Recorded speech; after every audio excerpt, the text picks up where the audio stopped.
এটা খুব আরাম, এগুলো খুব আরাম। হ্যাঁ, এই হচ্ছে আমাদের প্যান্ট থাকতেছে। হ্যাঁ, সুন্দর প্যান্ট থাকছে, ফ্রি সাইজ বেজে থাকছে। তারপর সাইজটা বলে দিচ্ছি 42 44, এটা 44 পর্যন্ত পাবেন। 46 একটা আজকে হবে না। তোমাকে এত আপন মনে হয় কেন আপু? থ্যাংক ইউ আপু, এটা ভালোবাসা দিয়ার। আপু তোমাকে গালি দিয়েছিলাম, সরি, আমার কথায় কষ্ট পাইছো অনেক।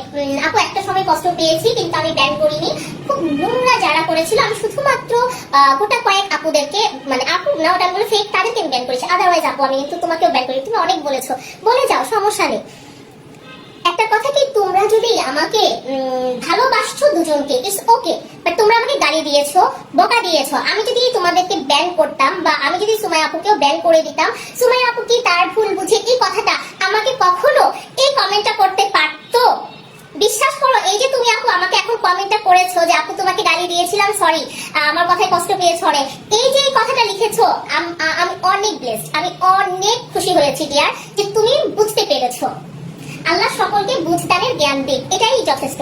আরেকজন আপু ছিলেন, মেবি রাজকন্যা বা সামথিং কিছু, ও আমাকে সেদিন বলছে যে আপু আমি তোমাকে অনেক বাজে কথা বলেছি, এক্সট্রিম গালি সে আমাকে দিয়েছে, কমেন্ট বক্স বাজে বাজে গালিতে ভরে ফেলছিল।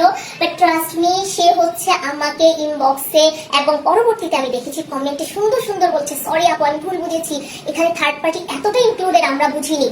আমি এতে আমি অনেক হ্যাপি। সময় থাকে আপু, ধৈর্য ধরতে হয়, তাই না? আচ্ছা, এটা দেখেন, এটা অসম্ভব সুন্দর।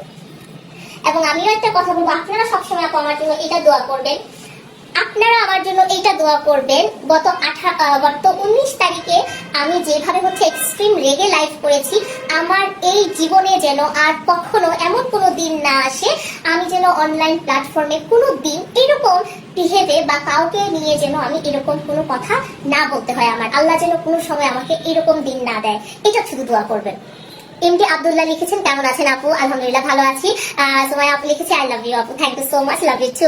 ধৈর্যের ফল অনেক মিষ্টি, সিরিয়াসলি অনেক মিষ্টি, অনেক মিষ্টি।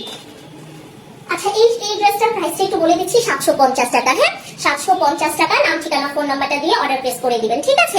মানুষ মাত্রই ভুল, ডেফিনেটলি মানুষ মাত্রই ভুল। আমি যেমন আগে বসে বলে দিয়েছি যে ও কাজ করতে পারছে না, ওকে নিয়ে আমি এটা করেছি সেটা করেছি, ও বলেছে, আমি ওকে বলেছি কাজ করতে পারো না। আপু স্টার্টিং এ না, আপনি শুরু থেকে একটা জায়গায় কাজে যাবেন। আপনি যদি হচ্ছে টিচিং প্রফেশনে যান, আপনাকে কিন্তু টিচার্স ট্রেনিং সেন্টার থেকে বেটার হয় আপনি একটা ট্রেনিং নিয়ে যাবেন। কারণ কি, আপনাকে শিখে যেতে হবে কিভাবে আপনি স্টুডেন্টদের সঙ্গে কমিউনিকেট করবেন, আপনি কিভাবে আপনি হ্যান্ডেল করবেন। আমি যদি কোর্টে প্র্যাকটিস করতাম, আমি যতক্ষণ পর্যন্ত সেই বেটার পজিশনে না যাব, ডেফিনেটলি আমি আমার হায়ার যে হচ্ছে অ্যাডভোকেট আছে তার আন্ডারে আমার অ্যাসিস্ট্যান্ট বেস হয়ে কাজ শিখতে হবে, এটাই স্বাভাবিক। ঠিক তেমনি আপু, আমি যখন আমার এখানে একজনকে একটা প্রোডাক্টের জন্য, লাইভের জন্য আমি প্রেজেন্টেবল করব, আমার কিন্তু তাকে ধৈর্য নিয়ে তাকে আমার শিখাতে হয়েছে, তাকে আমার বলতে হয়েছে, একটা প্রোডাক্ট দেখাতে হয়েছে, এটা এরকম একটা শাড়ির ইন ডিটেলস আমার তাকে একটু হলেও বলতে হয়েছে। আদারওয়াইজ আমি কি করেছি, সে লাইভে ছিল, আমি তার পাশে থেকে থেকে প্রত্যেকটা কথা বলে যেতাম, তাই না? এতেও আপুরা ডিস্টার্ব হতো। আপু তোমাকে অনেক সুন্দর লাগছে, থ্যাংক ইউ। আসলে তুমি অনেক ভালো মনের মানুষ, সুন্দর, থ্যাংক ইউ সো মাচ আপু। আমি কিন্তু মেয়ে। ও আচ্ছা, থ্যাংক ইউ আপু। আপু তোমার নামটা বলবা, মাহবুব চৌধুরী। এই আইডি থেকে মনে হয় আমাকে একদিন বকা দিছিল। আচ্ছা, আপুদের সাথে কখনোই তুমি আইলো না আপু। এটার উত্তরটা না ওই পার্লারের উনি দিয়েছিলেন। আমি কি বলেছিলাম, উনি যখন আমাকে অফার করেছিলেন আমি ওকে আনার জন্য। আচ্ছা আপু, তুমি ধৈর্য ধরো, হ্যাঁ ইনশাল্লাহ। মনটা অনেক বড়, আইডিটা আমার ছেলের নামে। আচ্ছা আব্দুল্লাহ, মাশাল্লাহ, অনেক সুন্দর নাম।